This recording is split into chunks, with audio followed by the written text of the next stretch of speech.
ਦਰਸ਼ਕੋ ਤੁਸੀਂ ਦੇਖ ਰਹੇ ਹੋ ਸਿੱਖ ਚੈਨਲ ਤੇ ਮੈਂ ਹਰਜੀਤ ਕੌਰ। ਜਿੱਥੇ ਤੁਸੀਂ ਦੇਖਿਆ ਕਿ ਇਸ ਕਿਸਾਨੀ ਅੰਦੋਲਨ ਦੇ ਨਾਲ ਬੜੇ ਵੱਡੇ ਬਦਲਾਅ ਆਏ ਨੇ, ਕਿਉਂਕਿ ਜਿਹੜੇ ਬਜ਼ੁਰਗ ਕਿਤੇ ਸਿਰਫ ਘਰਾਂ ਤੱਕ ਰਹਿੰਦੇ ਸੀ, ਉਹ ਬਜ਼ੁਰਗ ਇਸ ਕਿਸਾਨੀ ਅੰਦੋਲਨ ਦੇ ਵਿੱਚ ਆ ਕੇ ਇਤਿਹਾਸ ਨਾਲ ਵੀ ਦੁਬਾਰਾ ਜੁੜ ਰਹੇ, ਕਿਉਂਕਿ ਉਹਨਾਂ ਨੇ ਸੰਘਰਸ਼ ਵੀ ਦੇਖੇ ਨੇ, ਪਰ ਇੱਥੇ ਇਤਿਹਾਸ ਤੋਂ ਵੀ ਦੁਬਾਰਾ ਲੋਕਾਂ ਨੂੰ ਜਾਣੂ ਕਰਾ ਰਹੇ ਨੇ। ਆਪ ਵੀ ਇੱਥੇ ਕਿਤਾਬਾਂ ਪੜ੍ਹ ਰਹੇ ਨੇ, ਕੋਈ ਇੱਥੇ ਸੇਵਾ ਕਰ ਰਿਹਾ। ਜਿਹੜੇ ਬਜ਼ੁਰਗ ਜਿਨ੍ਹਾਂ ਦੇ ਕਈ ਵਾਰ ਗੋਡੇ ਦੁਖਦੇ ਹੁੰਦੇ ਸੀ, ਘਰਾਂ ਦੇ ਵਿੱਚ ਬੈਠੇ ਹੁੰਦੇ ਸੀ, ਪਰ ਇਸ ਕਿਸਾਨੀ ਅੰਦੋਲਨ ਦਾ ਇੰਨਾ ਅਸਰ ਉਹਨਾਂ ਤੇ ਪਿਆ ਕਿ ਉਹ ਇੱਥੇ ਆ ਕੇ ਜਿਹੜੀਆਂ ਵੱਖ-ਵੱਖ ਤਰੀਕੇ ਨਾਲ ਸੇਵਾਵਾਂ ਜਿਹੜੀਆਂ ਉਹ ਵੀ ਕਰ ਰਹੇ ਨੇ। ਸਾਡੇ ਨਾਲ ਇੱਕ ਬਜ਼ੁਰਗ ਮੌਜੂਦ ਹੈ, ਗੱਲਬਾਤ ਕਰਾਂਗੇ। ਵਾਹਿਗੁਰੂ ਜੀ ਕਾ ਖਾਲਸਾ। ਵਾਹਿਗੁਰੂ ਜੀ ਕਾ ਖਾਲਸਾ, ਵਾਹਿਗੁਰੂ ਜੀ ਕੀ ਫਤਿਹ। ਜੀ ਤੁਹਾਡਾ? ਮੇਰਾ ਨਾਮ ਸੰਤੋਖ ਸਿੰਘ ਜਵਾਜ ਜੀ। ਹਾਂਜੀ ਹਾਂਜੀ। ਕਿਸਾਨੀ ਅੰਦੋਲਨ 'ਚ ਪਹਿਲੀ ਵਾਰੀ ਆਏ ਜਾਂ ਪਹਿਲਾਂ ਵੀ ਆ ਕੇ ਗਏ? ਨਹੀਂ, ਅਸੀਂ ਪੰਜਾਬ ਵਿੱਚ ਉੱਥੇ ਜਿੱਥੇ ਪਹਿਲਾਂ ਚੱਲਦਾ ਸੀ ਨਾ ਸੜਕਾਂ ਤੇ, ਉੱਥੇ ਅਸੀਂ ਹਰ ਸੰਘਰਸ਼ ਵਿੱਚ ਆਪਣੇ ਰੇਲਾਂ ਰੋਕੋ ਤੇ ਚਾਹੇ ਜਿੱਥੇ ਆ ਟੋਲ ਪਲਾਜ਼ੇ ਚੱਲਦੇ ਆ, ਉਹਨਾਂ ਵਿੱਚ ਅਸੀਂ 2 ਮਹੀਨੇ ਉੱਥੇ ਪਹਿਲੋਂ ਜਾਂਦੇ ਰਹੇ ਆ। ਮੇਰਾ ਪਿੰਡ ਡੜਵਿੰਡੀ ਆ ਜੀ, ਤਹਿਸੀਲ ਸੁਲਤਾਨਪੁਰ, ਜ਼ਿਲ੍ਹਾ ਕਪੂਰਥਲਾ। ਹਾਂਜੀ, ਸੁਲਤਾਨਪੁਰ ਦੇ ਲਾਗੇ ਜਿੱਥੇ ਪਿਛਲੇ ਸਾਲ ਗੁਰੂ ਨਾਨਕ ਦੇਵ ਜੀ ਦਾ 550 ਸਾਲਾ ਪ੍ਰਕਾਸ਼ ਉਤਸਵ ਸੀ, ਉਹਨਾਂ ਦੇ ਵਿੱਚ ਅਸੀਂ ਖੁਦ ਉੱਥੇ 1.5 ਮਹੀਨਾ 2 ਮਹੀਨੇ ਸ਼ਾਮਲ ਰਹੇ। ਸੇਵਾ ਵਿੱਚ ਵੀ ਰਹੇ ਉੱਥੇ ਹਰ ਪੱਖੋਂ। ਰੋਜ਼ ਸਾਡਾ ਪਿੰਡ ਜਿਹੜਾ ਸੀ ਸੁਲਤਾਨਪੁਰ ਤੋਂ ਲਾਗੇ ਸੀ 6-7 ਕਿਲੋਮੀਟਰ ਹੀ, ਅਸੀਂ ਰੋਜ਼ ਉੱਥੇ ਹਾਜ਼ਰੀ ਭਰਦੇ ਸੀਗੇ। ਰਾਤ ਵੀ ਉੱਥੇ ਰਹਿੰਦੇ ਸੀ, ਲੰਗਰਾਂ ਵਿੱਚ ਸੇਵਾ ਕਰਦੇ ਸੀਗੇ। ਹਾਂਜੀ, ਉਹ ਅਸੀਂ ਆਪਣਾ ਟਾਈਮ ਉੱਥੇ ਬਤੀਤ ਕੀਤਾ ਜਿਹੜਾ ਸੀਗਾ। ਬਾਪੂ ਜੀ, ਤੁਸੀਂ ਦੇਖਿਆ ਕਿ ਪਹਿਲਾਂ ਪੰਜਾਬ ਦੇ ਵਿੱਚ ਸੰਘਰਸ਼ ਕੀਤਾ, ਹੁਣ ਦਿੱਲੀ ਦੀਆਂ ਬਰੂਹਾਂ ਤੇ ਕਰ ਰਹੇ ਆ, ਤਾਂ ਕਿਵੇਂ ਲੱਗ ਰਿਹਾ ਹੁਣ ਇੱਥੇ ਜਿਹੜਾ ਸੰਘਰਸ਼ ਚੱਲ ਰਿਹਾ? ਇੱਥੇ ਦੇਖੋ ਜੀ, ਅਸੀਂ ਆਪਣੇ ਸਾਡੇ ਪਿੰਡੋਂ ਮੁੰਡੇ ਜਿਹੜਾ ਇੱਥੇ ਅੱਧਾ ਕਿਲੋਮੀਟਰ ਦੂਰ ਜਿੱਥੇ ਅਸੀਂ ਰੂਮ ਬਣਾਇਆ ਵਾ, ਸਾਡੇ ਨੌਜਵਾਨ ਜਿਹੜੇ ਬੱਚੇ ਸਾਡੇ ਕਿਹੜੀ ਖੁਦ ਆਪਣੇ ਚਾਚੇ ਆਪਣੇ ਭਰਾ ਵਾ ਭਤੀਜੇ ਸਾਡੇ, ਉਹ ਆਣ ਕੇ ਇੱਥੇ ਪਹਿਲੋਂ ਰੂਮ ਬਣਾ ਕੇ ਗਏ ਆਪਣੇ ਹਿਸਾਬ ਨਾਲ। ਉਦੋਂ ਬਾਅਦ ਫਿਰ ਜਦੋਂ ਫਿਰ ਆਏ ਉਹ ਆਪਣੇ ਅੱਧੇ ਕੁ ਮਹੀਨੇ ਬਾਅਦ, ਉਦੋਂ ਫਿਰ ਉੱਥੇ ਉਹਨਾਂ ਨੇ ਸੋਲਰ ਲਾਈ। ਹਾਂ, ਤੁਸੀਂ ਦੇਖ ਸਕਦੇ ਹੋ ਉੱਥੇ ਚੱਲ ਕੇ ਜਿੱਥੇ ਅਸੀਂ ਰਹਿੰਦੇ ਹਾਂ, ਉੱਥੇ ਅਸੀਂ 12-13 ਜਣੇ ਰਹਿੰਦੇ ਹਾਂ। ਕੁਛ ਤਾਜਪੁਰ ਤੋਂ ਰਹਿੰਦੇ ਆ ਸਿੰਘ, 4 ਅਸੀਂ ਡੜਵਿੰਡੀ ਤੋਂ ਰਹਿੰਦੇ ਹਾਂ। ਤੇ ਉਹ ਤੁਸੀਂ ਸੋਲਰ ਸਾਡਾ ਦੇਖ ਸਕਦੇ ਜੇ। ਸਾਡੇ ਨੌਜਵਾਨ ਮੁੰਡੇ ਜਿਹੜੇ ਕਿ ਸਾਡੇ ਪੁੱਤ ਭਤੀਜੇ, ਉਹ ਉੱਥੇ ਸੋਲਰ ਲਾ ਕੇ ਗਏ ਆ। 2-2.5 ਲੱਖ ਰੁਪਈਆ ਉੱਥੇ ਲਾ ਕੇ ਗਏ ਆ। ਗਿਆ ਨੂੰ 1 ਹਫ਼ਤਾ ਹੋਇਆ ਸਾਰਾ। ਹਾਂਜੀ ਬਾਪੂ ਜੀ, ਇਸ ਕਿਸਾਨੀ ਅੰਦੋਲਨ ਦੇ ਵਿੱਚ ਲਗਾਤਾਰ ਤੁਸੀਂ ਡਟੇ, ਲੱਗਦਾ ਕਿ ਸਰਕਾਰ ਤੇ ਅਸਰ ਹੈ ਜਿਹੜਾ ਹੋ ਰਿਹਾ? ਅਸਰ ਹੋਊਗਾ, ਇਹ ਅੱਗੇ ਹੀ ਤੇ ਸਭ ਕੁਝ ਹੋਆ ਅਵਰ ਕਿਆ ਜਾਣੇ ਗਿਆਨਾ। ਅੱਜ ਦੇ ਗਿਆਨੀ ਨੂੰ ਇਸ ਗੱਲ ਦਾ ਪਤਾ ਨਹੀਂ। ਇਹ ਜੋ ਪ੍ਰੋਗਰਾਮ ਜੋ ਤਸ਼ੱਦਦ ਸਰਕਾਰਾਂ ਕਰ ਰਹੀਆਂ ਵਾ, ਇਹ ਭਵਿੱਖਤਵਾਕ ਗ੍ਰੰਥਾਂ ਦੇ ਵਿੱਚ ਭਾਈ ਗੁਰਦਾਸ ਦੀਆਂ ਵਾਰਾਂ, ਸਰਬਲੋਕ ਗ੍ਰੰਥ ਜਿਹੜੇ ਹੈਗੇ ਆ ਗੁਰੂ ਘਰ ਦੇ ਕਲਗੀਧਰ ਪਾਤਸ਼ਾਹ ਦੇ ਟਾਈਮ ਦੇ, ਉਹਨਾਂ ਦੇ ਵਿੱਚ ਭਗਤ ਸਮਾਂ ਸਾਰਾ ਹੀ ਲਿਖਿਆ ਹੋਇਆ ਸੀਗਾ। ਉਹਦੇ ਵਿੱਚ ਇਹ ਵੀ ਲਿਖਿਆ ਵਾ, ਰੋਜ਼ ਪੰਜਾਬੀ ਆਵੇਗਾ, ਅੰਨ ਸਿਰੋਂ ਸਿਰ ਵਿਕਾਵੇਗਾ, ਉਹ ਵੀ ਭਾਲਿਆ ਹੱਥ ਨਾ ਆਵੇਗਾ। ਇਹ ਸਮਾਂ ਇੱਧਰ ਨੂੰ ਗਿਰ ਜਾਣਾ ਵਾ ਹੌਲੀ ਹੌਲੀ। ਤੁਹਾਡੇ ਦੇਖਦੇ ਆ ਇਹ ਕਮਾਨ ਜਿਹੜੀ ਆ ਨੌਜਵਾਨਾਂ ਦੇ ਹੱਥ ਵਿੱਚ ਆ ਸਕਦੀ ਆ। ਰੋਜ਼ ਪੰਜਾਬੀ ਆਏਗਾ, ਅੰਨ ਸਿਰੋਂ ਸਿਰ ਵਿਕਾਵੇਗਾ, ਉਹ ਵੀ ਭਾਲਿਆ ਹੱਥ ਨਾ ਆਵੇਗਾ। ਇਹ ਬੜੇ ਦੁੱਖ ਨਾਲ ਗੱਲ ਕਹਿਣੀ। ਹਾਂ, ਉਹ ਇਦਾਂ ਦਾ ਸਮਾਂ ਆਟੋਮੈਟਿਕ ਤੁਹਾਡੇ ਦੇਖਦੇ ਆ ਹੁਣ ਉਹ ਸਮਾਂ ਆ ਰਿਹਾ ਵਾ। ਸਾਡੇ ਹਿਸਾਬ ਨਾਲ ਦੂਰ ਨਹੀਂ। ਮੈਂ ਮਣੀ ਦੇ ਹਿਸਾਬ ਨਾਲ ਪਲਦਾ, ਮੈਂ ਖੁਦ ਪਾਠੀ ਵੀ ਹਾਂ, ਜ਼ਿਮੀਂਦਾਰ ਵੀ ਹਾਂ। ਉਹਦੇ ਵਿੱਚ ਲਿਖਿਆ ਆਗੇ ਹੀ ਤੇ ਸਭ ਕੁਝ ਹੋਗਾ ਅਵਰ ਕਿਆ ਜਾਣੇ ਗਿਆਨਾ। ਜੋ ਪੂਰਨੇ ਗੁਰੂ ਸਾਹਿਬ ਨੇ ਪਾਉਣੇ ਸੀ ਉਹ ਪਹਿਲਾਂ ਹੀ ਪਾ ਗਏ ਆ। ਅੱਜ ਦਾ ਗਿਆਨੀ ਗਿਆਨਵਾਨ ਉਹਦੇ ਬਾਰੇ ਕੁਝ ਨਹੀਂ ਦੱਸ ਸਕਦਾ। ਮੈਂ 70 ਸਾਲ ਦਾ ਹੋ ਗਿਆ ਜੀ। 1984 ਵੀ ਦੇਖੀ, ਹੋਰ ਵੀ ਕਈ ਮੋਰਚੇ ਲੱਗਦੇ ਅਸੀਂ ਵੀ ਦੇਖੀ ਆ। ਹਾਂਜੀ, ਜਿਹੜਾ ਅਸੀਂ ਦੇਖੀ ਆ ਦੰਗੇ, ਅਸੀਂ ਆਪਣੇ ਉੱਤੇ ਹੰਡਾਏ ਆ। ਅਸੀਂ ਅੱਡੇ ਤੇ ਸੀਗੇ ਜਦੋਂ ਦਿੱਲੀ ਕਾਂਡ ਹੋਏ ਆ। ਅਸੀਂ ਉਹਨਾਂ 'ਚ ਕੋਠਿਆਂ 'ਤੇ ਰਹਿ ਗਏ ਤੇ ਆਪਣਾ ਟਾਈਮ ਪਾਸ ਕੀਤਾ ਵਾ। ਹੜ੍ਹ ਆਏ ਆ, ਉਦੋਂ ਵੀ ਅਸੀਂ ਖੂਹ ਵੀ ਵਾਏ ਆ, ਫੜੇ ਵੀ ਆ। ਹਾਂ ਆਏ ਸੀਗੇ ਨਾ ਆਪਣੇ 88 ਵਿੱਚ। ਉਦੋਂ ਅਸੀਂ ਉਹ ਵੀ ਸਭ ਕੁਝ ਦੇਖਿਆ ਵਾ। ਸਮਾਂ ਜਿਹੜਾ ਮੋਰਚੇ ਤਾਂ ਪਹਿਲਾਂ ਵੀ ਲੱਗਦੇ ਸੀ, ਪਰ ਜਿੱਤਾਂ ਵੀ ਹਾਸਲ ਹੋਈਆਂ, ਤਾਂ ਕੀ ਲੱਗਦਾ ਕਿ ਹੁਣ ਇਹ ਮੋਰਚੇ ਅਸੀਂ ਲਾ ਰਹੇ ਹਾਂ ਤੇ ਪਹਿਲਾਂ ਵਾਲੇ ਮੋਰਚੇ ਤੇ ਇਹਨਾਂ ਵਿੱਚ ਕੋਈ ਫਰਕ ਲੱਗਿਆ ਤੁਹਾਨੂੰ? ਨਹੀਂ, ਫਰਕ ਨਹੀਂ। ਇਹ ਜਿਹੜਾ ਮੋਰਚਾ ਵਗ ਨਹੀਂ, ਇਹ ਆਖਰੀ ਵੀ ਕਹਿ ਲਓ, ਨਹੀਂ ਤਾਂ ਪਹਿਲਾਂ ਵੀ ਕਹਿ ਲਓ। ਕਿਉਂ 19 ਵਾਰੀ ਦਿੱਲੀ ਜਿਹੜੀ ਆ ਖਾਲਸੇ ਨੇ ਅੱਗੇ ਜਿੱਤੀ ਆ, ਜਿੱਤ ਕੇ ਛੱਡ ਦਿੱਤੀ ਆ। ਭਾਈ ਬਘੇਲ ਸਿੰਘ ਵਰਗੇ ਸੂਰਮਿਆਂ ਨੇ ਜਿਹੜਾ ਦਿੱਲੀ ਦਾ ਤਾਜੋ ਤਖਤ ਸੀਗਾ, ਜਿੱਥੇ ਇਹ ਫਰਮਾਨ ਜਾਰੀ ਹੁੰਦੇ ਸੀਗੇ, ਇਹਨਾਂ ਤੋਂ ਪਹਿਲਾਂ ਵੀ ਹੁੰਦੇ ਆਏ ਆ। ਅੰਬਾਨੀ ਅਡਾਨੀ ਜਿਹੜਾ ਹੈਗਾ ਆਪਣੇ ਕੀ ਨਾਮ ਹੈ ਇਹਦਾ ਪ੍ਰਧਾਨ ਮੰਤਰੀ ਦਾ, ਨਰਿੰਦਰ ਮੋਦੀ ਮੋਦੀ ਇਹਨਾਂ ਤੋਂ ਪਹਿਲਾਂ ਵੀ ਬਹੁਤ ਤਸ਼ੱਦਦ ਰਾਜੇ ਆਏ ਆ ਦੁਨੀਆ ਦੇ ਆਏ ਆ ਜ਼ਾਲਮ ਰਾਜੇ ਦਿੱਲੀ ਦੇ ਤਾਜੋ ਤਖਤ ਤੋਂ ਤੇ ਉਹਨਾਂ ਇਹ ਫਰਮਾਨ ਜਾਰੀ ਹੁੰਦੇ ਰਹੇ ਆ ਹਾਂਜੀ ਉਹਨਾਂ ਨੂੰ ਸਿੱਖ ਪਛਾੜਦੇ ਆ ਭਾਈ ਬਘੇਲ ਸਿੰਘ ਵਰਗੇ ਸੂਰਮਿਆਂ ਨੇ ਦਿੱਲੀ ਦਾ ਤਾਜੋ ਤਖਤ ਹਾਥੀਆਂ ਮਗਰ ਘੋੜਿਆਂ ਮਗਰ ਪਾ ਕੇ ਉਹਨੂੰ ਖਿਲਾਰ ਦਿੱਤਾ ਜਿਹਦਾ ਕੁਛ ਹਿੱਸਾ ਘੜੀਸ ਕੇ ਹਰਿਮੰਦਰ ਸਾਹਿਬ ਲੈ ਕੇ ਗਏ ਉਹ ਉੱਥੇ ਵੀ ਮੌਜੂਦ ਤੁਸੀਂ ਦੇਖ ਸਕਦੇ ਆ ਜੀ ਇਸ ਵੇਲੇ ਉਹ ਉੱਥੇ ਨਿਸ਼ਾਨੀ ਵਜੋਂ ਲਾਇਆ ਹੋਇਆ ਵਾ ਕੀ ਲਾਇਆ ਪੱਥਰ ਇੱਥੋਂ ਜਿਹੜਾ ਘੜੀਸ ਕੇ ਲਗਾਇਆ ਆਪਣੇ ਹਾਥੀਆਂ ਦੇ ਮਗਰ ਪਾ ਕੇ ਉੱਥੇ ਜਾ ਕੇ ਉਹਨਾਂ ਦਾ ਗਿੱਲ ਸਿੰਘ ਵਰਗਿਆਂ ਦਾ ਸੂਰਮਿਆਂ ਦਾ ਇਹ ਮਤਲਬ ਸੀ ਵੀ ਜਿੱਥੋਂ ਇਹ ਸਾਨੂੰ ਫਰਮਾਨ ਹੁੰਦੇ ਆ ਕਿ ਨਹੀਂ ਜ਼ੁਲਮੀ ਇਹਦਾ ਤਲਮਣਾ ਪੜ ਦਿਓ ਦਿੱਲੀ ਦੇ ਤਾਜੋ ਤਖਤ ਦਾ ਉਹਦੇ ਵਿੱਚ ਜਦੋਂ ਰਹਿੰਦੀ ਕਸਰ ਜਿਹੜੀ ਨੌਵੇਂ ਪਾਤਸ਼ਾਹ ਨੇ ਕਰ ਦਿੱਤੀ ਜਦੋਂ ਦਿੱਲੀ ਦੇ ਵਿੱਚ ਗੁਰੂ ਸਾਹਿਬ ਦਾ ਆਪਣੇ ਸੀਸ ਲਾਇਆ ਗਿਆ ਦਿੱਲੀ ਦੀਆਂ ਜੜ੍ਹਾਂ ਉਦੋਂ ਹੀ ਪੱਟ ਗਿਆ ਗੁਰੂ ਸਾਹਿਬ ਨੌਵੇਂ ਪਾਤਸ਼ਾਹ ਦਿੱਲੀ ਕੀਤੀ ਢਿੱਲੀ ਸਤਿਗੁਰਾਂ ਨੇ ਆਣ ਕੇ ਜ਼ੁਲਮ ਵਾਲੀ ਪੱਟ ਦਿੱਤੀ ਕਿੱਲੀ ਜੀ ਸਤਿਗੁਰਾਂ ਨੇ ਆਣ ਕੇ ਬਿਲਕੁਲ ਇਸ ਗ੍ਰੰਥ ਦੇ ਵਿੱਚ ਇਹ ਲਿਖਿਆ ਹੋਇਆ ਬਾਬਾ ਜੀ ਦਾ ਸੰਤਾਂ ਦਾ ਉਹ ਮੈਂ ਤੁਹਾਨੂੰ ਸੁਣਾਉਂਗਾ ਜੀ ਹਾਂਜੀ ਬਾਪੂ ਜੀ ਜਿਸ ਤਰ੍ਹਾਂ ਤੁਸੀਂ ਕਿਹਾ ਕਿ ਵਾਕਿਆ ਦਿੱਲੀ ਅਸੀਂ ਪਹਿਲਾਂ ਵੀ ਜਿੱਤੀ ਹੋਈ ਆ ਤਾਂ ਹੁਣ ਵੀ ਜਿਹੜਾ ਕਿ ਦਿੱਲੀ ਜੋ ਫਰਮਾਨ ਜਾਰੀ ਹੁੰਦੇ ਹਨ ਜਿਹਦੇ ਖਿਲਾਫ ਅਸੀਂ ਲੜ ਰਹੇ ਹਾਂ ਨਾ ਤਾਂ ਇੱਕ ਪਾਸੇ ਤਾਂ ਲੋਕ ਕਹਿ ਰਹੇ ਨੇਗੇ ਕਿ ਇਹ ਗੱਲ ਫਸਲਾਂ ਦੀ ਨਹੀਂ ਹੁਣ ਨਸਲਾਂ ਦੀ ਆ ਤਾਂ ਤੁਹਾਨੂੰ ਕਿਵੇਂ ਲੱਗਦਾ ਕਿ ਜੇ ਫਸਲਾਂ ਤੇ ਅਟੈਕ ਹੁੰਦਾ ਤਾਂ ਨਸਲਾਂ ਤੇ ਵੀ ਨਸਲਾਂ ਤੇ ਵੀ ਹੁੰਦਾ ਇਹ ਸਿੱਖਾਂ ਦੀ ਨਸਲਕੁਸ਼ੀ ਕਰਨ ਤੇ ਸਰਕਾਰਾਂ ਤੁਲੀਆਂ ਹੋਈਆਂ ਜੋ ਹਿੰਦੂ ਆਦ ਇਹਨਾਂ ਨੂੰ ਕਹਿ ਲਓ ਹਿੰਦੂ ਕੋਈ ਧਰਮ ਨਹੀਂ ਹੈਗਾ ਚਾਹੇ ਇਹ ਸਾਰਾ ਚੰਗਾ ਨਹੀਂ ਹੁੰਦਾ ਸਾਰਾ ਮਾੜਾ ਵੀ ਨਹੀਂ ਹੈਗਾ ਲੇਕਿਨ ਜਿਹੜੇ ਜ਼ੁਲਮ ਕਰਦੇ ਆ ਉਹਨਾਂ ਦਾ ਨਾਂ ਲਿਆ ਜਾਂਦਾ ਵਾ ਸਾਰੇ ਹਿੰਦੂ ਵੀ ਨਹੀਂ ਮਾੜੇ ਸਾਰੇ ਸਿੱਖ ਵੀ ਨਹੀਂ ਮਾੜੇ ਜਿਹੜਾ ਜ਼ੁਲਮ ਕਰਦਾ ਉਹਦਾ ਨਾਂ ਜ਼ੁਲਮੀ ਹੁੰਦਾ ਵਾ ਤੇ ਤੁਹਾਨੂੰ ਲੱਗਦਾ ਕਿ ਜੇ ਇਹ ਬਿੱਲ ਲਾਗੂ ਹੋ ਜਾਂਦੇ ਨੇ ਤਾਂ ਸਾਡਾ ਨੁਕਸਾਨ ਆ ਜਿਹੜਾ ਉਹ ਨੁਕਸਾਨ ਸਾਡਾ ਇਹਨਾਂ ਹੋਣਾ ਕਿ ਜਿਹੜਾ 20 10 ਕਿੱਲੇ ਦਾ ਮਾਲਕ ਵਾ ਕਿ ਨਹੀਂ ਉਹ 12 ਘੰਟੇ ਇਹਨਾਂ ਦੇ ਫਾਰਮਾਂ ਵਿੱਚ ਦਿਹਾੜੀ ਕਰੂਗਾ ਇੱਥੋਂ ਤੱਕ ਸਾਡੀ ਹਾਲਤ ਇਹਨਾਂ ਨੇ ਕਰ ਦੇਣੀ ਆ ਸਰਕਾਰਾਂ ਨੇ ਕਿ ਸਾਨੂੰ ਸਾਹਮਣੇ ਸ਼ੀਸ਼ਾ ਦਿਖਦਾ ਵਾ ਵੀ ਇੱਦਾਂ ਹੀ ਹੋਣੀ ਆ ਤੇ ਨੌਜਵਾਨ ਆ ਜਿਹੜਾ ਉਹ ਨਹੀਂ ਕਰਨਗੇ ਨਹੀਂ ਨੌਜਵਾਨ ਨਹੀਂ ਕਰਨਗੇ ਨੌਜਵਾਨ ਫਿਰ ਇਹਨਾਂ ਵੱਲ ਨੂੰ ਹੋ ਤੁਰਨਗੇ ਇਹਦੇ ਬਾਰੇ ਮੈਂ ਇੱਕ 10ਵੇਂ ਗ੍ਰੰਥ ਦੇ ਵਿੱਚੋਂ ਸ਼ਬਦ ਬੋਲਦਾ ਵਾਂ ਸਮੇਂ ਦੇ ਜੋ ਕਲਗੀਧਰ ਪਾਤਸ਼ਾਹ ਨੇ 10ਵੇਂ ਗ੍ਰੰਥ ਲਿਖਿਆ ਕਿ ਨਹੀਂ ਉਹਨਾਂ ਨੇ ਇੱਕ ਜਿਹੜਾ ਵਾ ਵਿੱਚ ਲਿਖਿਆ ਵਾ ਲਾਈਨਾਂ ਉਹ ਮੈਂ ਆਪਣੇ ਸਾਹਮਣੇ ਪੇਸ਼ ਕਰਦਾ ਹਾਂ ਜੀ ਉੱਠਣ ਸਿੰਘ ਪਛੰਗੀਏ ਨੀਲ ਅੰਬਰ ਧਾਰਾ ਤਿਸ ਅੱਗੇ ਕੋਈ ਨਾ ਠਹਿਰਿਓ ਭਾਗਿਓ ਸਰਦਾਰਾ ਰਾਜੇ ਸ਼ਾਹ ਅਮੀਵੜੇ ਸਭ ਕਰਨਗੇ ਇਸ਼ਾਰਾ ਸੁਣ ਕਰ ਐਸੀ ਧਮਕ ਕੋ ਕੰਪਿਓ ਗਿਰ ਭਾਰਾ ਐਸੇ ਧੁੰਦ ਕਲੇਸ਼ ਵਿੱਚ ਖਪਿਓ ਸੰਸਾਰਾ ਤੈਬਦ ਸਤਗੁਰ ਕੋਈ ਨਹੀਂ ਪੈ ਕਾਟਣ ਹਾਰਾ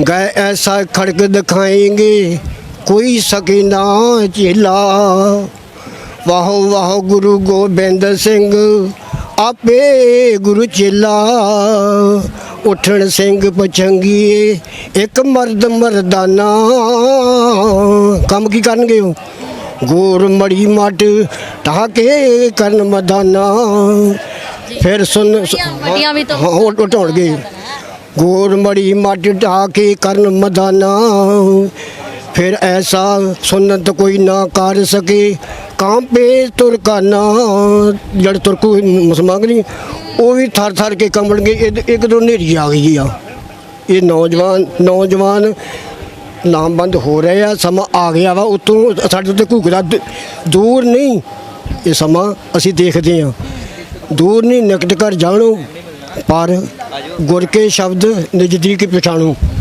ਗੁਰੂ ਦੇ ਸ਼ਬਦ ਦੁਆਰਾ ਬਾਣੀ ਦੁਆਰਾ 10ਵੇਂ ਗ੍ਰੰਥ ਦੇ ਹਿਸਾਬ ਦੇ ਨਾਲ ਇਹ ਸਮਾਂ ਬਿਲਕੁਲ ਉੱਤੇ ਆ ਰਿਹਾ ਵਾ ਬਾਪੂ ਜੀ ਵੈਸੇ ਇਸ ਕਿਸਾਨੀ ਅੰਦੋਲਨ ਨਾਲ ਜਿਹੜੇ ਬਦਲਾਅ ਆਏ ਉਹਨਾਂ ਬਾਰੇ ਕੀ ਕਹੋਗੇ ਕਿਉਂਕਿ ਜਿਹੜੇ ਬਜ਼ੁਰਗ ਤਾਂ ਪੋਤੇ ਪੋਤਿਆਂ ਨੂੰ ਠੀਕ ਹੈ ਖੜਾਉਣ ਤੱਕ ਸੀਮਤ ਹੁੰਦੇ ਸੀ ਘਰਾਂ ਦੇ ਵਿੱਚ ਰਹਿੰਦੇ ਸੀ ਪਰ ਇੱਥੇ ਆ ਕੇ ਸੇਵਾ ਵੀ ਕਰ ਰਹੇ ਨੇ ਇੱਥੇ ਆ ਕੇ ਉਹ ਕਿਤਾਬਾਂ ਵੀ ਪੜ੍ਹ ਰਹੇ ਨੇ ਇੱਥੇ ਆ ਕੇ ਉਹ ਹਰ ਇੱਕ ਕਾਰਜ ਜਿਹੜਾ ਉਹ ਕਰ ਰਹੇ ਇਹ ਸਭ ਦਾ ਆਪੋ ਆਪਣਾ ਸ਼ੌਂਕ ਵਾ ਸ਼ੌਂਕ ਵੀ ਆ ਮਜਬੂਰੀ ਸ਼ੌਂਕ ਕੋਈ ਨਹੀਂ ਗਾ ਜਾਣੀ ਮਜਬੂਰੀ ਆ ਵੀ ਸਾਨੂੰ ਇੱਥੇ ਸਾਨੂੰ ਅੱਗੇ ਪਤਾ ਵੀ ਸਾਡਾ ਸਫਾਇਆ ਹੋ ਜਾਣਾ ਵਾ ਕਿਸਾਨੀ ਦਾ।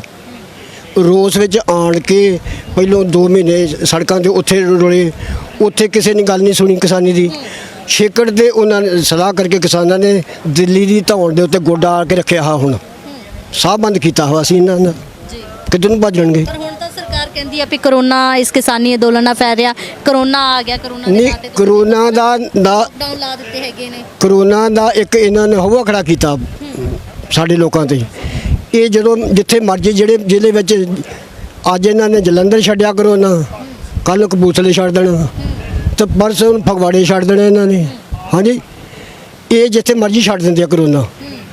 ਕਰੋਨਾ ਬਿਮਾਰੀ ਹੈ ਜ਼ਰੂਰ ਆ, ਜਿੰਨੀ ਖਤਰਨਾਕ ਕਰੋਨਾ ਇਹਦਾ ਪੰਜਾਬੀ ਵਿੱਚ ਜਿਹੜਾ ਨਾਮ ਆ ਕਿ ਨਹੀਂ, ਮਹਾਮਾਰੀ ਲਾ ਇਲਾਜ ਵਾ ਪੰਜਾਬੀ ਵਿੱਚ। ਅੰਗਰੇਜ਼ੀ ਵਿੱਚ ਇਹਨੂੰ ਕਰੋਨਾ ਕਹਿ ਦਿੰਦੇ ਆ। ਮਹਾਮਾਰੀ ਲਾ ਇਲਾਜ, ਜਿਹਦਾ ਕੋਈ ਇਲਾਜ ਨਹੀਂ, ਜਿਹਨੂੰ ਹੋਵੇ ਉਹ ਬਚਦਾ ਨਹੀਂਗਾ। ਮਤਲਬ ਕਿ ਫਿਰ ਜਿਹੜੇ ਟੀਕੇ ਲਾਏ ਜਾ ਰਹੇ ਨੇ ਉਹ ਟੀਕੇ ਤਾਂ ਇਲਾਜ ਵਾਸਤੇ ਲਾ ਰਹੇ ਨੇ, ਤੇ ਇਹਦੇ ਤੋਂ ਕਰੋਨਾ ਬਿਲਕੁਲ ਨਹੀਂ, ਇਲਾਜ ਵਾਸਤੇ ਲਾ ਰਹੇ ਆ। ਇਹਦਾ ਇਲਾਜ ਕੋਈ ਹੈ ਨਹੀਂਗਾ। ਇਹ ਸਿਰਫ ਜਿਹੜੇ ਅਬਾਨੀ ਅਡਾਨੀ ਜਿੰਨੇ ਡਾਕਟਰ ਵਕ ਨਹੀਂਗਾ, ਉਹਨਾਂ ਦੀ ਥਿਊਰੀ ਆ ਵੀ ਲੋਕਾਂ ਨੂੰ ਕਿੱਦਾਂ ਲੁੱਟ ਹੁੰਦਾ, ਕਿੱਦਾਂ ਪੈਸੇ ਜਿਹੜੇ ਉਹ ਸਰਕਾਰ ਦੇ ਖਜ਼ਾਨੇ ਵਿੱਚ ਆਉਂਦੇ ਆ। ਉਹਨਾਂ ਦਾ ਡਾਕਟਰਾਂ ਦੇ ਨਾਲ, ਅਬਾਨੀ ਅਡਾਨੀ ਦੇ ਨਾਲ ਅੱਧੋ ਹਿੱਸਾ ਵਾ, ਹਿੱਸਾ ਚੱਲਦਾ। ਇੰਨੇ % ਤੁਹਾਡਾ ਤੇ ਇੰਨਾ ਸਾਡਾ, ਅਸੀਂ ਜਿਹਨੇ ਕਮਾ ਲਈਏ ਵੱਧ ਤੋਂ ਵੱਧ ਅੱਧੋ ਅੱਧ। ਮਤਲਬ ਕਿ ਤੁਹਾਨੂੰ ਲੱਗ ਰਿਹਾ ਹੁਣ ਕਿ ਇਹ ਕੋਈ ਕਰੋਨਾ ਨਹੀਂ ਹੈਗਾ, ਪਰ ਇਹ ਸਰਕਾਰ ਹੀ ਲਾਗੂ ਕਰ। ਹਾਂ, ਇਸੇ ਤਰ੍ਹਾਂ ਹੀ ਲੱਗਦਾ ਵਾ, ਹੈ ਹੀ ਇੱਦਾਂ ਵਾ। ਇਹ ਇੱਕ ਹਵਾ ਕਿ ਬਿਮਾਰੀ ਹੈ ਜ਼ਰੂਰ ਆ, ਮਹਾਮਾਰੀ ਇਲਾਜ ਵਾਲਾ ਇਹਨੂੰ ਕਹਿੰਦੇ ਆ, ਪਰ ਇਹ ਵਰਤਣੀ ਆ ਇਹ ਗੱਲ। ਬਾਪੂ ਤੁਹਾਨੂੰ ਕੀ ਲੱਗਦਾ ਫਿਰ ਇਹ ਬਿੱਲ ਜਿਹੜੇ ਰੱਦ ਹੋਣਗੇ? ਬਿੱਲ ਰੱਦ ਹੋਣਗੇ ਜੀ, ਤੇ ਇਹਦੇ ਵਿੱਚ ਸੰਘਰਸ਼ ਲੰਬਾ ਕਰਨਾ ਪਊਗਾ, ਸਾਨੂੰ ਜਦੋਜਹਿਦ ਕਰਨੀ ਪਊਗੀ। ਰੱਦ ਉਸੇ ਤਰ੍ਹਾਂ ਹੋਣਾ ਜਿੱਦਾਂ ਮੈਂ ਦੱਸਿਆ।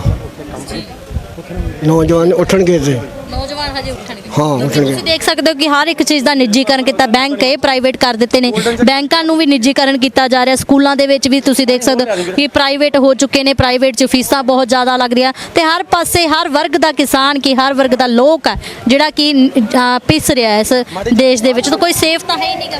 ਨਹੀਂ, ਸੇਫ ਹੈ ਹੀ ਕੋਈ ਨਹੀਂ। ਇਹਨਾਂ ਨੇ ਸਾਰਾ ਜਿਹੜਾ ਪ੍ਰਾਈਵੇਟ ਕਰ ਦੇਣਾ ਵਾ, ਜੋ ਕੁਝ ਵੀ ਆ ਸਾਰਾ ਸਕੰਜਾ ਹੌਲੀ ਹੌਲੀ ਕੱਸ ਕੇ। ਇਹ ਅੱਜ ਤੋਂ ਨਹੀਂ ਕਰ ਰਹੇ, ਇਹ 10-12 ਸਾਲਾਂ ਤੋਂ ਕਰ ਰਹੇ ਆ। ਜਿਹੜੀ ਬਿੱਲੀ ਆ ਥੈਲੇ 'ਚੋਂ ਹੁਣ ਬਾਹਰ ਆਈ ਆ, ਪਹਿਲਾਂ ਥੈਲੇ ਵਿੱਚ ਸੀਗੀ, ਉਹਦੇ 'ਚ ਸਾਨੂੰ ਇਸ ਗੱਲ ਦਾ ਨਹੀਂ ਪਤਾ ਲੱਗਾ। ਇਹ ਜਿਹੜੇ ਉਹ ਸ਼ੀਲੋ ਤੇ ਦੂਜੇ ਤੀਜੇ ਇਹਨਾਂ ਨੇ ਗੋਦਾਮ ਬਣਾਏ ਆ ਉਧਰ ਫਿਰੋਜ਼ਪੁਰ ਵੱਲ, ਉਹ ਬੜੇ ਚਿਰ ਦੇ ਬੜੇ ਹੈ ਆ। ਉਹ ਸਸਤੇ ਰੇਟ 'ਤੇ ਜ਼ਿਮੀਂਦਾਰ ਲੈ ਕੇ ਇਹਨਾਂ ਨੇ ਜ਼ਿਮੀਂਦਾਰਾਂ ਕੋਲ ਅਣਭੋਲ, ਜੇ ਕਿਸੇ ਦਾ 25 ਆਪਣੇ 1000 ਵਾ, ਉਹਦਾ ਲੱਖ ਰੁਪਈਆ ਦੇ ਕੇ ਇਹਨਾਂ ਨੇ ਦੱਸਿਆ ਨਹੀਂ ਵੀ ਅਸੀਂ ਇੱਥੇ ਕੀ ਕਰਨਾ ਵਾ। ਭੋਲੇ ਭਾਲੇ ਲੋਕਾਂ ਕੋਲ ਉਹ ਜ਼ਮੀਨ ਖਰੀਦ ਲਈ ਇਹਨਾਂ ਨੇ ਕੌਡੀਆਂ ਦੇ ਭਾਅ। ਉੱਥੇ ਇਹ ਗੋਦਾਮ ਬਣਾ ਚੁੱਕੇ ਆ, ਜਿਹਦੇ ਵਿੱਚ ਆਟੋਮੈਟਿਕ ਮਸ਼ੀਨਾਂ ਟਰਾਲੀ ਢੇਰੀ ਹੁੰਦੀ ਆ, ਤੇ ਉੱਥੇ ਉਹਦਾ ਆਪਣੇ ਮੁੱਲ ਲੱਗਦਾ ਵਾ। ਜਦੋਂ ਪਹਿਲੋਂ ਇਹਨਾਂ ਨੇ ਸ਼ੁਰੂ ਕੀਤਾ ਉਹਦਾ ਉਦਘਾਟਨ ਕੀਤਾ ਵਾ, ਉਦੋਂ ਉੱਥੇ ਜਿੰਨੀਆਂ ਟਰਾਲੀ ਜਿਹੜੀ ਪਹਿਲੀ ਗਈ ਉਹ 5 ਮਿੰਟਾਂ ਵਿੱਚ ਜਿਹਦੀ ਤੁੱਲ ਕੇ ਤੇ ਸਭ ਕੁਝ ਉਹਦਾ ਕਰਕੇ ਤੇ ਉਹਦਾ ਜਿਹੜਾ ਚੈੱਕ ਬਾਹਰ ਆ ਗਿਆ, ਕਿਸਾਨ ਨੂੰ ਦੇ ਦਿੱਤਾ। ਉਹਨੂੰ ਇਨਾਮ ਵਿੱਚ ਗੱਡੀ ਦਿੱਤੀ ਗਈ, ਗੱਡੀ ਦਿੱਤੀ ਗਈ ਵਧੀਆ ਕੰਪਨੀ ਵੱਲੋਂ ਜੀ। ਤੇ ਜਿਹੜੀ ਦੂਜੀ ਟਰਾਲੀ ਆਈ ਉਹਨੂੰ ਫਰਿੱਜ ਦੇ ਦਿੱਤੀ, ਤੀਜੀ ਆਈ ਉਹਨੂੰ ਕਿਸੇ ਨੂੰ ਮੋਟਰਸਾਈਕਲ ਦੇ ਦਿੱਤਾ, ਤੇ ਜਿਹੜੀ ਚੌਥੀ ਟਰਾਲੀ ਗਈ ਉਹਨੂੰ ਕਹਿ ਦਿੱਤਾ ਇਹਦੇ ਵਿੱਚ ਇੰਨੇ % ਆਪਣੇ ਘਾਹ ਬੂਟੀ ਆ, ਜੇ ਵਾ ਉਹ ਆ ਨਵੀਆਂ, ਇਹ ਖਾਣ ਦੇ ਯੋਗ ਹੀ ਨਹੀਂ ਕਣਕ। ਚੌਥੀ ਪੰਜਵੀਂ ਟਰਾਲੀ ਨੂੰ ਕਹਿਤਾ ਖਾਣ ਦੇ ਯੋਗ ਹੀ ਨਹੀਂ ਗਈ, ਇਹਨੂੰ ਲੈ ਜਾਓ ਜੀ। ਇੱਦਾਂ ਕਰਕੇ ਇਹਨਾਂ ਦਾ ਲੁੱਟਣ ਦਾ ਬਹਾਨਾ ਜਿਹੜਾ ਕਿ ਨਹੀਂ ਸਰਕਾਰਾਂ ਦਾ ਲੁੱਟਣ ਦਾ ਬਹਾਨਾ ਵਾ। ਜਿੱਦਾਂ ਵੀ ਹੋਵੇ ਤੇ ਪੰਜਾਬ ਨੂੰ ਕਾਬੂ ਕਰੋ, ਇਹਨਾਂ ਦੇ ਹੱਥੀ ਦਿਓ ਅਬਾਨੀ ਅਡਾਨੀ ਦੇ, ਤੇ ਲੋਕਾਂ ਨੂੰ ਇਹ ਜ਼ਮੀਨਾਂ ਜਿਹੜੀਆਂ ਸਾਰੀਆਂ ਇੱਕ ਦਿਨ ਸਰਕਾਰ ਦੀਆਂ ਹੋ ਜਾਣੀਆਂ। ਖੁਸ਼ਹਾਲ ਦੇਸ਼ ਆ ਜਿੱਥੇ ਵਧੀਆ ਖੇਤੀ ਹੁੰਦੀ ਆ, ਤਾਂ ਉਹਨੂੰ ਵੀ ਹੁਣ ਬਰਬਾਦ ਕਰਨਾ। ਇਹਨਾਂ ਦੀ ਅੱਖ ਜਿਹੜੀ ਸੀ ਕਿ ਨਹੀਂ ਅੱਜ ਤੋਂ ਨਵੀਂ ਨਹੀਂ, 47 ਤੋਂ ਬਾਅਦ ਇਹਨਾਂ ਦੀ ਅੱਖ ਜਿਹੜੀ ਪੰਜਾਬ ਤੇ ਸਾਡੀ ਰਹੀ ਆ। ਇਹਨੂੰ ਪੰਜਾਬੀ ਵਿੱਚ ਜਿਹੜਾ ਕਹਿੰਦਾ ਇਹ ਰਾਜ ਜਿਹੜਾ ਹੁਣ ਚੱਲ ਰਿਹਾ ਵਾ, ਇਹ ਹੀ ਜਿਹੜਾ ਰਾਜ ਵਾ, ਹੀ ਜਿਹੜੇ ਤੋਂ ਭਾਵ ਖੁਸਰਾ। ਹਾਂਜੀ, ਇਹਨੂੰ ਹੁਣ ਪੰਜਾਬੀ ਵਿੱਚ ਖੁਸਰਾ ਰਾਜ ਕਿਉਂ ਕਹਾਂਗੇ ਤਾਂ ਵੀ ਕੋਈ ਸਾਨੂੰ ਡਰ ਨਹੀਂਗਾ। ਹਾਂਜੀ, ਇਹ ਰਾਜ ਕਿੱਦਾਂ ਆਇਆ ਹੋਂਦ ਵਿੱਚ, ਕਦੋਂ ਆਇਆ ਕਿਵੇਂ ਆਇਆ 47 ਵਿੱਚ ਜਦੋਂ ਇਹ ਆਇਆ ਨਾ ਹੋਂਦ ਵਿੱਚ, ਉਸ ਤੋਂ ਪਹਿਲਾਂ ਇਹ ਸ਼੍ਰੀ ਰਾਮਚੰਦਰ ਅਵਤਾਰ ਹੋਏ ਆ ਜਿਹੜੇ, ਹਾਂਜੀ ਛਤਰੀ ਕੌਮ ਚੋਂ ਹੋਏ ਆ। ਸ਼੍ਰੀ ਰਾਮਚੰਦਰ ਛਤਰੀ ਕੌਮ ਚੋਂ ਹੋਏ ਆ, ਸਿੱਖਾਂ ਚੋਂ ਜਾਣੀ, ਆਪਾਂ ਛਤਰੀ ਆ ਸਾਰੇ ਜਿੰਨੇ ਬੈਠੇ ਇੱਥੇ। ਉਹਨਾਂ ਨੂੰ ਜਦੋਂ 14 ਸਾਲ ਦਾ ਬਨਵਾਸ ਹੋਇਆ ਨਾ, ਤਾਂ ਉਹਨਾਂ ਨੂੰ ਨਾ ਉਹ ਜਦੋਂ ਬਨਵਾਸ ਕੱਢ ਕੇ ਬਾਹਰ ਆਏ ਜੰਗਲ ਤੋਂ, ਇਹ ਲੋਕ ਉੱਥੇ ਬੈਠੇ ਸੀ ਬੂਹੇ ਗਾੜੀ, ਨਾਲ ਹੀ ਚਲੇਗਾ ਲੇਕਿਨ ਅੱਗੇ ਨਹੀਂ ਗਏ, ਜਿੱਥੇ ਸ਼੍ਰੀ ਰਾਮਚੰਦਰ ਉੱਥੇ ਨਹੀਂ ਗਏ ਇਹ ਉਰੇ ਬਾਹਰ ਹੀ ਬਹਿ ਗਏ। ਜਦੋਂ ਉੱਠ ਕੇ ਜਦੋਂ 14 ਸਾਲ ਦੇ ਬਨਵਾਸ ਤੋਂ ਬਾਅਦ ਉੱਥੇ ਇਹ ਆਪਣੇ ਉੱਠ ਕੇ ਖੜੇ ਹੋ ਗਏ, ਜਦੋਂ ਸ਼੍ਰੀ ਰਾਮਚੰਦਰ ਜੀ ਬਾਹਰ ਆਏ ਨਾ, ਇਹ ਉੱਠ ਕੇ ਖੜੇ ਲੋਕ ਹੋ ਗਏ ਹੀ ਜਿਹੜੇ। ਤੇ ਇਹ ਉਹ ਕਹਿੰਦੇ ਰਾਮਚੰਦਰ ਜੀ ਕਹਿੰਦੇ ਵੀ ਤੁਸੀਂ, ਤੁਹਾਨੂੰ ਚਾਹੀਦਾ ਕੀ ਆ, ਕੌਣ ਲੋਕ ਵਾ ਤੁਸੀਂ? ਕਹਿੰਦੇ ਜੀ ਅਸੀਂ ਵੀ ਤੁਹਾਡੇ ਭਰਾ ਹੀ ਹਾਂ। ਸ਼੍ਰੀ ਰਾਮਚੰਦਰ ਜੀ ਕਹਿੰਦੇ ਅਸੀਂ ਤਾਂ ਤੁਹਾਨੂੰ ਦੇਖਿਆ ਹੀ ਨਹੀਂਗਾ, ਅਸੀਂ 14 ਸਾਲ ਇੱਥੇ ਕੱਟੇ ਬਨਵਾਸ, ਅਸੀਂ ਤਾਂ ਤੁਹਾਨੂੰ ਦੇਖਿਆ ਨਹੀਂਗਾ। ਨਹੀਂ ਜੀ ਅਸੀਂ ਇੱਥੇ ਖੜੋ ਗਏ ਸੀਗੇ ਪਿੱਛੇ ਹੀ, ਅਸੀਂ ਕਿਹਾ ਹੁਣ ਤੁਸੀਂ ਗਾਂਹ ਚਲੇ ਗਏ ਆ, ਅਸੀਂ ਇੱਥੇ ਖੜੋ ਗਏ ਸੀਗੇ, ਤਾਂ ਫਿਰ ਤੁਹਾਨੂੰ ਚਾਹੀਦਾ ਕੀ ਆ ਹੁਣ? ਅੱਗੇ ਸਵਾਲ ਜਵਾਬ ਹੋ ਰਿਹਾ ਉੱਥੇ, ਜਿੱਦਾਂ ਆਪਾਂ ਕਰ ਰਹੇ ਕਿ ਨਹੀਂ, ਇੱਦਾਂ ਸ਼੍ਰੀ ਰਾਮਚੰਦਰ ਜੀ ਇਹਨਾਂ ਲੋਕਾਂ ਦੇ ਨਾਲ ਸਵਾਲ ਜਵਾਬ ਕਰ ਰਿਹਾ ਸੀ ਜਿਹੜੇ ਆ ਨਾ। ਉਹ ਕਹਿੰਦੇ ਵੀ ਤੁਹਾਨੂੰ ਹੁਣ ਚਾਹੀਦਾ ਕੀ ਆ? ਕਹਿੰਦੇ ਜੀ ਸਾਨੂੰ ਵੀ ਕੋਈ ਰਾਜ ਦਾ ਹਿੱਸਾ ਦਿਓ, ਅਸੀਂ ਵੀ ਰਾਜ ਕਰਨਾ ਚਾਹੁੰਦੇ ਹਾਂ। ਉਹ ਮੌਕੇ ਦੇ ਵਲੀ ਸੀਗੇ, ਅਵਤਾਰ ਸੀ, 14 ਕਲਾ ਸੰਪੂਰਨ ਸੀਗੇ ਸ਼੍ਰੀ ਰਾਮਚੰਦਰ ਜੀ ਛਤਰੀ ਕੌਮ ਚੋਂ। ਉਹਨਾਂ ਨੇ ਇਹਨਾਂ ਨੂੰ ਵਰ ਦੇ ਦਿੱਤਾ, ਕਲਯੁਗ ਦੇ ਅੰਤ ਸਮੇਂ ਤੁਸੀਂ 5 ਪਲਾਨ ਰਾਜ ਕਰੋਗੇ। ਇੱਕ ਪਲਾਨ 5 ਸਾਲ ਦਾ ਹੁੰਦਾ ਵਾ, ਤੇ 5 ਪਲਾਨ ਤੁਸੀਂ ਰਾਜ ਕਰੋਗੇ, ਉਹਦੇ 25 ਸਾਲ ਬਣਦੇ ਆ ਉਹਨਾਂ ਦੇ ਵਾਕ ਅਨੁਸਾਰ। 25 ਸਾਲ ਜਦੋਂ ਬਣਦੇ ਸੀਗੇ ਬਣ ਗਏ, ਤਾਂ ਇਹਨਾਂ ਨੂੰ 47 ਦੇ ਵਿੱਚ ਰਾਜ ਜਿਹੜਾ ਮਿਲ ਗਿਆ। ਨਹਿਰੂ ਹੁਣੀ ਜਿਹੜੇ ਸਾਰੇ ਨੁਮਾਇੰਦੇ ਸੀਗੇ, ਉਹਨਾਂ ਨੇ ਉੱਠ ਕੇ ਤੇ ਤਾਰਾ ਨਹਿਰੂ ਹੋ ਗਿਆ, ਸਾਰਾ ਗਾਂਧੀ ਹੋ ਗਿਆ, ਇੱਧਰ ਮੱਠ ਤਾਰਾ ਸਿੰਘ ਸੀਗੇ, ਸਾਰੇ ਜਿਹੜੇ ਸਾਡੇ ਨੁਮਾਇੰਦੇ ਸੀ ਸਿੱਖ ਕੌਮ ਦੇ, ਉਹ ਵੀ ਨੁਮਾਇੰਦੇ ਹੈਗੇ ਸੀਗੇ। ਅੰਗਰੇਜ਼ਾਂ ਦੀ ਜਿਹੜੀ ਮਲਕਾ ਸੀਗੀ, ਉਹਨੇ ਸਿੱਖਾਂ ਨੂੰ ਬਹਾਦਰ ਕੌਮ ਸਮਝ ਕੇ, ਤੇ ਜਿਹੜਾ ਸਿਹਰਾ ਇਹਨਾਂ ਦੇ ਸਿਰ ਤੇ ਵੱਧਾ ਸੀਗਾ ਤੇ ਇਹ ਜਿਹੜਾ ਭਾਰਤ ਦਾ ਉੱਤਰੀ ਹਿੱਸਾ ਵਾ, ਇਹਦੇ ਵਿੱਚ ਇਹ ਆਪਣੀ ਆਜ਼ਾਦੀ ਦਾ ਆਨੰਦ ਮਾਣ ਸਕਣਗੇ। ਹਾਂਜੀ, ਇਹਨਾਂ ਨੇ ਕੀ ਕੀਤਾ, ਇਹਨਾਂ ਨੇ ਕਹਿੰਦੇ ਵੀ ਇਹਨਾਂ ਨੂੰ ਵੱਖਰਾ ਦੇ ਦਿੱਤਾ ਸੀਗਾ ਹਿੱਸਾ। ਇਹਨਾਂ ਨੂੰ ਨਹਿਰੂ ਨੇ ਇਹਨਾਂ ਨੂੰ ਪਲੋਸਣੀ ਵਿੱਚ ਲੈ ਗਿਆ, ਜੱਫੀ ਵਿੱਚ ਕਹਿ ਲੈਂਦੇ ਹਿੰਦੂ ਸਿੱਖ ਭਾਈ ਦਾ ਨਾਰਾ ਲਾਤਾ ਇਹਨਾਂ ਨੇ, ਆਪਾਂ ਹਿੰਦੂ ਸਿੱਖ ਭਾਈ ਹਾਂ, ਇਹਨਾਂ ਕੋ ਆਪਾਂ ਲੈ ਲਈਏ ਰਾਜ ਤਾਂ ਆਪਾਂ ਘਰ ਚੱਲ ਕੇ ਕਰ ਲਵਾਂਗੇ।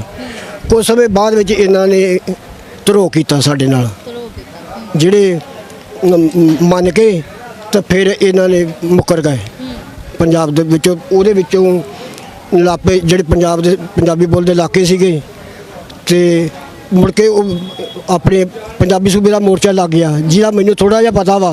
ਪੰਜਾਬੀ ਸੂਬੇ ਦਾ ਮੋਰਚਾ ਲੱਗੇ, ਤੁਹਾਨੂੰ ਪਤਾ ਹੋਣਾ ਮੈਨੂੰ। ਉਹਦੇ ਸੂਜੇ ਤੇ ਜਦੋਂ ਮੋਰਚਾ ਲੱਗ ਗਿਆ, ਜਦੋਂ ਨਹੀਂ ਹੱਕ ਦਿੱਤੇ 6 ਮਹੀਨੇ ਤੱਕ ਮਗਰ ਫਿਰਦੇ ਰਹੇ ਸਿੱਖ ਇਹਨਾਂ ਦੇ, ਸਾਡੇ ਨੁਮਾਇੰਦੇ ਵੀ ਸਾਨੂੰ ਦੇ, ਵੀ ਸਾਡਾ ਜਿਹੜਾ ਵਾਅਦਾ ਹਾਂ ਵਾਕਾ ਕਰਤਾ। ਤਾਂ ਉਹ ਇਹਨਾਂ ਨੇ ਫਿਰ ਕੀ ਕੀਤਾ, ਜਿਹੜਾ ਮੋਰਚੇ ਲਾ ਜਦੋਂ ਨਾ ਨਹੀਂ ਦਿੱਤਾ, ਤੇ ਇਹਨਾਂ ਨੇ ਪੰਜਾਬੀ ਸੂਬੇ ਦਾ ਸਿੱਖਾਂ ਨੇ ਮੋਰਚਾ ਲਾਤਾ, ਜਿਹਦੇ ਵਿੱਚੋਂ ਇਹਦਾ ਜਿਹੜਾ ਜਵਾਹਰ ਲਾਲ ਨਹਿਰੂ ਸੀਗਾ, ਇਹਦਾ ਵੀ ਘਰਾਓ ਹੁੰਦਾ ਰਿਹਾ, ਜਿੱਦਾਂ ਹੁਣ ਹੋ ਰਿਹਾ ਅੰਬਾਨੀ ਅਡਾਨੀ ਦਾ।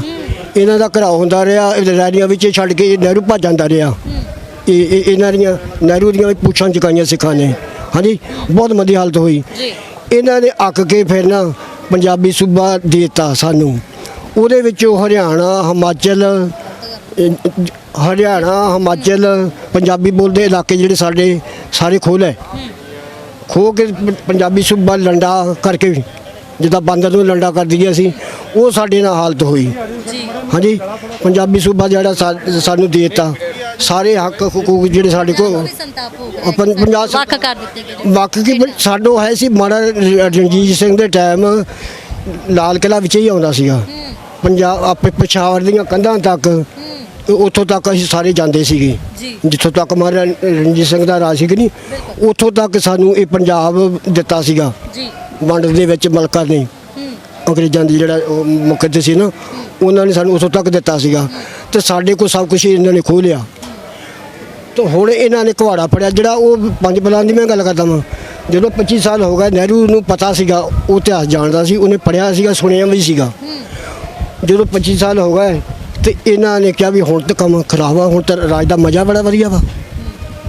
ਇਹਨਾਂ ਨੇ ਨਾ ਫਿਰ ਜ਼ੋਰ ਜ਼ੁਲਮ ਕਰਨਾ ਸ਼ੁਰੂ ਕਰ ਦਿੱਤਾ ਸਾਡੇ 'ਤੇ। ਘੋੜਾ ਫੜ ਲਿਆ ਇਹਨਾਂ ਨੇ ਸਾਡੇ ਮਗਰ, ਤੇ ਹੁਣ ਤੱਕ ਸਾਨੂੰ ਰੋਲਦੇ ਆਏ ਆ। ਮਤਲਬ ਕਿ ਤੁਸੀਂ ਮੰਨਦੇ ਹੋ ਕਿ ਜੇ 47 ਤੋਂ ਗੱਲ ਕਰਦੇ ਆ ਕਿ ਦੇਸ਼ ਆਜ਼ਾਦ ਹੋਇਆ, ਪਰ 70 ਸਾਲਾਂ ਤੋਂ ਤੁਸੀਂ ਮੰਨਦੇ ਨਹੀਂ ਕਿ ਦੇਸ਼ ਆਜ਼ਾਦ ਹੋਇਆ, ਤੁਹਾਨੂੰ ਅਜੇ ਵੀ ਗੁਲਾਮੀ ਸਹੀ? ਗੁਲਾਮੀ ਅੱਗੇ ਨਾਲੋਂ ਵੀ ਜ਼ਿਆਦਾ ਹੋ ਗਈ, ਕਿਉਂ ਚਿੱਟੇ ਅੰਗਰੇਜ਼ ਗਏ ਤੇ ਕਾਲੇ ਆ ਗਏ ਜੀ। ਉਹਨਾਂ ਦੇ ਇਹਨਾਂ ਵਿੱਚ ਫਰਕ ਨਹੀਂ, ਇਹਨਾਂ ਨਾਲੋਂ ਕੁਝ ਚਿੱਟੇ ਚੰਗੇ ਸੀਗੇ, ਕਿਉਂ ਜਦੋਂ ਉਹ ਪੰਜਾਬ ਆਪਣਾ 200 ਸਾਲ ਗੁਲਾਮ ਰਿਹਾ ਵਾ, ਉਦੋਂ ਉਹਨਾਂ ਨੇ ਜਿਹੜੇ ਅਬਦਾਲੀ ਵਰਗੇ ਜਿਨ੍ਹਾਂ ਨੇ 17 ਹਮਲੇ ਭਾਰਤ ਦੇ ਕੀਤੇ, ਉਦੋਂ ਸਭ ਕੁਝ ਇੱਥੋਂ ਤੱਕ ਕਿ 17ਵੇਂ ਹਮਲੇ ਵਿੱਚ 16,660 ਲੜਕੀ ਹਿੰਦੂਆਂ ਦੀ ਬੰਨ੍ਹ ਕੇ ਭੇਡਾਂ ਬੱਕਰੀਆਂ ਵਾਂਗੂ ਲੈ ਗਏ।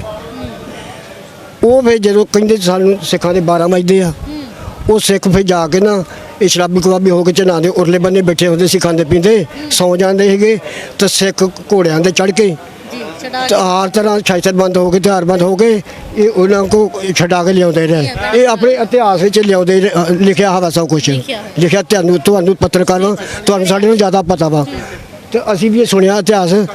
ਉਹ ਘਰੋਂ ਘਰੀ ਉਹਨਾਂ ਦੇ ਉਹਨਾਂ ਨੂੰ ਛੱਡ ਕੇ ਆਉਂਦੇ, ਮਾਵਾਂ ਭੈਣਾਂ ਸਮਝ ਕੇ ਉਹਨਾਂ ਨੂੰ ਧੀਆਂ ਬਣਾ ਕੇ ਸਮਝ ਕੇ ਉਹਨਾਂ ਨੂੰ ਘਰੋਂ ਘਰੀ ਛੱਡ ਕੇ ਆਉਂਦੇ ਰਹੇ ਇਮਾਨਦਾਰ। ਕੁਛ ਜਿਹੜੀਆਂ ਸਿਆਣੀਆਂ ਲੜਕੀਆਂ ਸੀਗੀਆਂ ਉਹ ਕਹਿੰਦੀਆਂ ਸੀ ਸਾਡੀ ਇਹ ਰਾਖੀ ਨਹੀਂ ਕਰ ਸਕੇ ਲੋਕ, ਤੇ ਅਸੀਂ ਇਹਨਾਂ ਸਾਡੇ ਪਿਓ ਹੀ ਨਹੀਂ ਗਏ, ਨਾ ਸਾਡੇ ਮਾਂ ਪਿਓ ਹੀ ਆ, ਅਸੀਂ ਇਹਨਾਂ ਨੂੰ ਕੀ ਕਰਨਾ ਵਾ। ਉਹ ਉੱਥੇ ਸੇਵਾ ਕਰਕੇ ਲੰਗਰਾਂ ਵਿੱਚ ਆਪਣਾ ਟਾਈਮ ਬਤੀਤ ਕਰਦੀਆਂ ਰਹੀਆਂ। ਹਾਂਜੀ ਜੀ, ਗੱਲਾਂ ਬਹੁਤ ਅੱਗੇ ਵੀ ਹੋ ਸਕਦੀਆਂ ਸੀ, ਪਰ ਸਮਾਂ ਇਜਾਜ਼ਤ ਨਹੀਂ ਦਿੰਦਾ ਹੈਗਾ। ਤਾਂ ਤੁਹਾਡਾ ਅਸੀਂ ਬਹੁਤ ਬਹੁਤ ਧੰਨਵਾਦ ਕਰਦੇ ਹਾਂ, ਤੁਸੀਂ ਸਾਨੂੰ ਉਸ ਇਤਿਹਾਸ ਬਾਰੇ ਵੀ ਦੱਸਿਆ ਜਿਹੜਾ ਕਿ ਜਿਨ੍ਹਾਂ ਤੋਂ ਅਸੀਂ ਜਾਣੂ ਨਹੀਂ ਸੀ ਹੈਗੇ, ਕਿਉਂਕਿ ਕਿਸ ਤਰ੍ਹਾਂ ਇਹ 70 ਸਾਲ ਬਾਅਦ ਵੀ ਦੇਸ਼ ਆਜ਼ਾਦ ਜਿਹੜਾ ਨਹੀਂ ਹੋਇਆ। ਸੋ ਦਰਸ਼ਕੋ, ਇਹ ਜਿਹੜੀ ਆਪਣੇ ਰਾਜ ਨਾ ਬਾਣੀ ਕਹਿੰਦੀ कोई ना किसी को राज दे है ले तो अपने निज बस से रहे निज बस से ले ਹੁਣ ਅਸੀਂ ਇਹਨਾਂ ਕੋ ਖੋਲਣਾ ਵਾ ਜੀ। ਅੱਜ ਨਹੀਂ ਕੱਲ ਨਹੀਂ ਪਰਸੋਂ ਨੂੰ ਖੋਲਣਾ ਵਾ ਜੀ, ਜਿੱਥੇ ਮਰਜ਼ੀ ਭੱਜ ਲੈਣਾ ਜੀ। ਖੋਣਾ ਵਾ ਇਹਨਾਂ ਕੋ, ਦੇਣਾ ਨਹੀਂ ਇਹਨਾਂ ਨੇ, ਖੋਣਾ ਵਾ ਸੀ।